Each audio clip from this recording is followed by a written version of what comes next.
Lighting, it's so crucial to get a great picture out of any camera. Whether you're using a $2,000 mirrorless camera or a little dinky iPhone, it doesn't matter what you're using, lighting is super important to get the best quality out of your picture. And today, I'm going to go over what I use for my setup right here, because I get a lot of comments about how good my lighting looks and my whole set.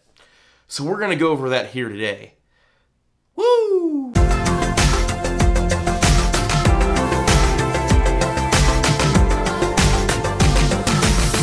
What's up, guys? And today, like I said, we're going over lighting, and I know it's not usually the most popular topic, but I kind of like it, and thanks Caleb Pike, you've really got me into lighting. But we're going to go over that today. One of the reasons why is because it just makes your picture look a whole lot better, and we're going to go over some examples later in the video of shots with the Sony and an iPhone 8 Plus, and show you just how much lighting can really beef up the picture. And I'll take some shots without using a nice lighting and then with the lighting turned on, so it could really make a huge difference in your image. But what light do I use? My main key light is the Falcon Eyes RX-18T. So the RX-18 is 62 watts and has 504 LEDs inside of it. And they kind of line up in little rows, and they have a diffusion material on it, and it's a nice thin matte. That's one of the reasons why I really bought this light, is because it's so small. This room is really not that big. It's 8 by 8, and I couldn't fit one of those big gigantic light domes in here and have it like look functional for my wife. And it's really small. There's a softbox you can buy for it, or you can get it in the kit with the softbox, and I'll talk about that in a little bit later. It is not a bi-colored light, so it only does 5600K, which is perfectly fine for me. I love that temperature to shoot in.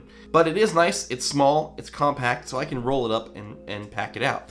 The other thing that's nice about this light is it does have a hard on and off switch, so I can, plug it up to my smart plug and tell my smart assistant to turn on my studio lights. And if you haven't seen that video, you can click it up here.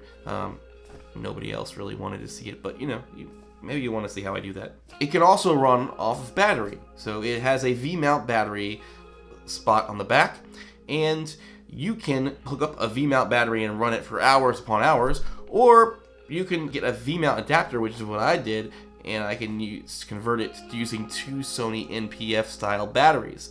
And I'll put a link to that adapter that I use in the description below. It works great, and I don't typically use it very often because in here in the studio, it's right next to the wall outlet, so it doesn't make any sense for me to run it on battery. But it is very convenient if I need to pull it outside for any outside shoots, or maybe in another room of the house, in the middle of the room where I don't really feel like draping that power adapter all the way across the floor. Honestly, I haven't done it yet, but it's there, and I am shooting some corporate stuff coming up in the future, and I will have that in my kit just in case I might need it. It's just nice to have. It's a great option, and NPF batteries are so cheap, so that's why I went with that adapter. Like I said, I just leave this light on. I leave it exactly the way I use it for my YouTube studio, so I can just walk into this room and tell my smart assistant to turn on all my studio lights, and literally everything besides these colored lights behind me and this kicker light that I have off to the side turns on by itself, and I just have to turn those other 3 lights on manually. It's a hard life. It's a hard life, but I'm gonna find a way around this in the future. I'm gonna get some different lights, so where all I gotta do is just walk in here and tell it. Why? Because I'm that lazy. That's right. But this light has been amazing, and the key to the lights is the bigger they are, the softer they are, and the more diffusion you add, obviously the softer they are as well. So I wanted to get a light that I could add some diffusion to. It has a little softbox to, and is a big source, because the bigger the source, the softer the light. And that's why that light dome is so amazing by Aperture, because it's just so big. I was looking at the RX-12T but I was a little worried it wouldn't be big enough. I mean, I'm sure it could have looked just as great as this one, and if Falcon Eyes is watching, I'd love for you to send me one to review, because that would be cool to compare the different sizes in this space, just to give people an idea of what they want to buy. I did buy this RX-18T with my own money. I bought the light itself for $245 off of Amazon, and then I bought the softbox separately for $62, and I'll leave all those links in the description below. They also have a kit that includes a softbox and like this crazy dome attachment you can add to the front of it for like $262 or something like that, or $64.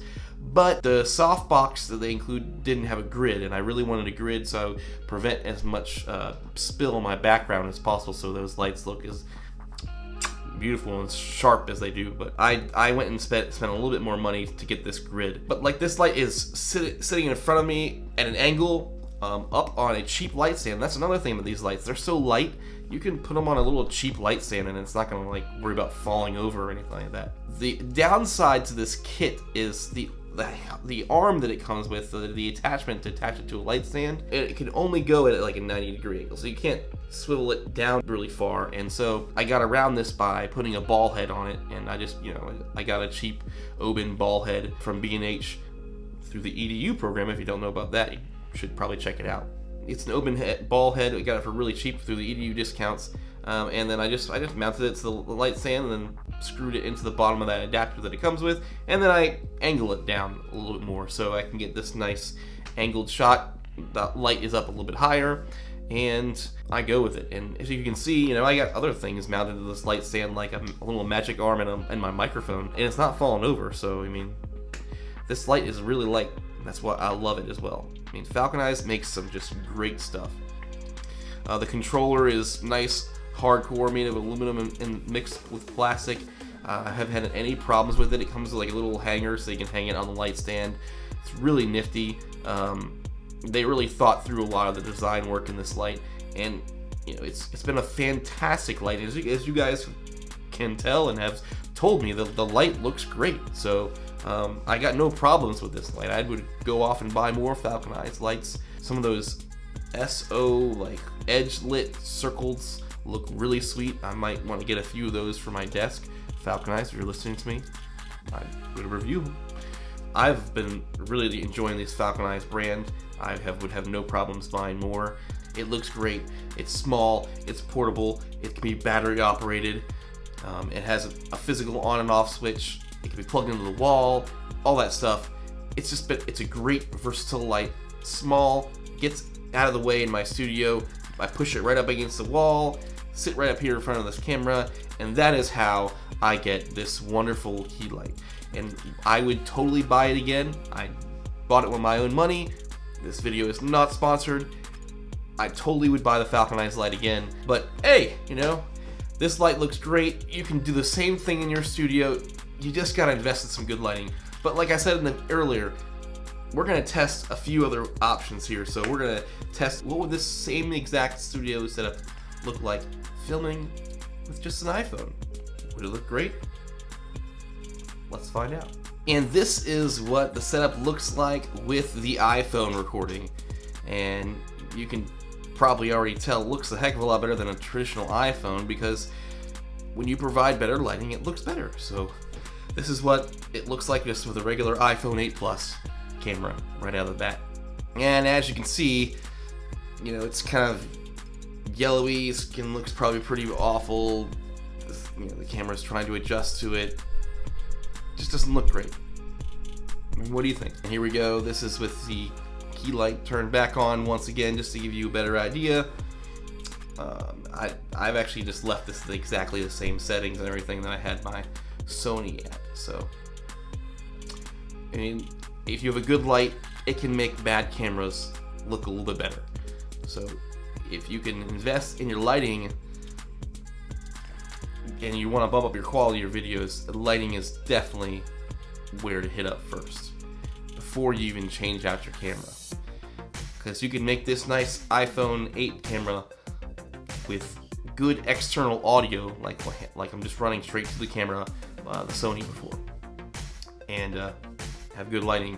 And this iPhone 8, I probably could live with this footage. I don't know, haven't seen it yet, but based on what I've seen other people use, you can get some really good pictures out of this iPhone just by having good lighting and good audio. So lighting makes a huge deal. Don't underestimate lighting. Invest in decent stuff and you will get a lot better pictures out of your camera, whatever you're using. Whether you're using an iPhone, whether you're using a Sony camera. I mean, if you're gonna invest in a really expensive Sony camera to shoot video, you should invest in some lighting too, because it makes a huge difference. And like right now, I'm able to run this Sony camera on 100 ISO because I got really good lighting. So it really does help. Makes your picture just so much better and makes your camera work not as hard with some great lighting. So this is what I use in my studio. Hope you enjoyed the video. All the links for all the items I talked about are in the description below. Subscribe if you haven't already, and do all the fun YouTube things. Comment away in the bottom, and I will see you in the future. 1, 2, 3. Well, I saw the light, I saw the light. No more darkness, no more night. Now I'm so happy, no sorrow inside. Praise the Lord, I saw the light. Praise the Lord, I saw the light. Whoa.